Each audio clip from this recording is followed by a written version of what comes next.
சிதம்பரம் கோவிலில் நடராஜருக்கு நெய்வேத்தியமாக செய்கிற கத்திரிக்காய் கோஸ்து செய்யலாமா? வாங்க எப்படி செய்கிறதுன்னு பார்க்கலாம். இங்கே ஒரு கடாயை வச்சு கொஞ்சமாக எண்ணெய் ஊற்றிருக்கேன். கடலைப்பருப்பு 2 டேபிள் ஸ்பூன், மல்லி 2 டேபிள் ஸ்பூன், ஒரு 8 வரமிளகாய் எடுத்துருக்கேன், அதையும் சேர்த்துக்கலாம். 5 நிமிஷம் இந்த மாதிரி நல்லா வறுத்துக்கிங்க, பொன்னிறமாக வர வரைக்கும். வறுபட்டுருச்சு, ஸ்டவ்வை ஆஃப் பண்ணிக்கலாம். ஆறின பிறகு மிக்சி ஜாருக்கு மாற்றி அரைச்சிக்கலாம். இந்த பொடி தான் ரொம்ப முக்கியம் கத்திரிக்காய் கோஸ்துக்கு. இங்கே ஒரு கடாயில் 3 டேபிள் ஸ்பூன் நல்லெண்ணெய் ஊற்றிருக்கேன். சின்ன வெங்காயம் எடுத்திருக்கேன், ஒரு கப் நிறைய எடுத்துருக்கேன், அதை சேர்த்துக்கலாம். கத்திரிக்காய் ஒரு 250 கிராம் கட் பண்ணி வச்சுருக்கேன், தண்ணியை ட்ரெயின் பண்ணிவிட்டு சேர்த்துக்கலாம். வெங்காயத்தோட கத்திரிக்காய் சேர்த்துருக்கேன். நம்ம வதக்கிட்டு அரைக்க போகிறோம், அதனால் ரஃபாகவே கட் பண்ணிக்கிங்க. உப்பு 1/2 டீஸ்பூன் சேர்த்துக்கிறேன். சின்ன வெங்காயம் சேர்த்து செய்யுங்க, அப்போ தான் நல்லாயிருக்கும். ஒரு 5 நிமிஷம் நல்லா வதக்கி விடலாம். நல்லா வதங்கிடுச்சு. இந்த மாதிரி கலர் சேஞ்ச் ஆகிற அளவுக்கு வதக்கிக்கிங்க.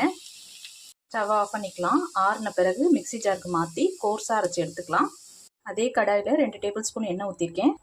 கடுகு, உளுத்தம்பருப்பு, கடலைப்பருப்பு, ஜீரகம் சேர்த்துக்கலாம். பெருங்காயம் கொஞ்சமாக சேர்த்துக்கலாம். பச்சை மிளகாய் 2 கட் பண்ணி வச்சுருக்கேன், அதையும் சேர்த்துக்கலாம். நல்லா வறுபட்டுருச்சு. வெங்காயம் கத்திரிக்காய் அரைச்ச விழுதை நம்ம சேர்த்துக்கலாம். மஞ்சத்தூள் 1/2 டீஸ்பூன், பெரிய நெல்லிக்காய் சைஸ் புளி எடுத்து கரைச்சி வச்சுருக்கேன், அதையும் சேர்த்துக்கலாம்.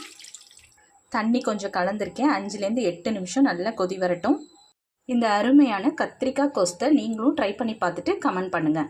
இட்லி தோசைக்கு ரொம்ப நல்ல காம்பினேஷனாக இருக்கும். பொங்கலுக்கும் நல்லாயிருக்கும். நான் இங்கே வரகரிசி பொங்கலுக்கு தான் செஞ்சுருக்கேன்.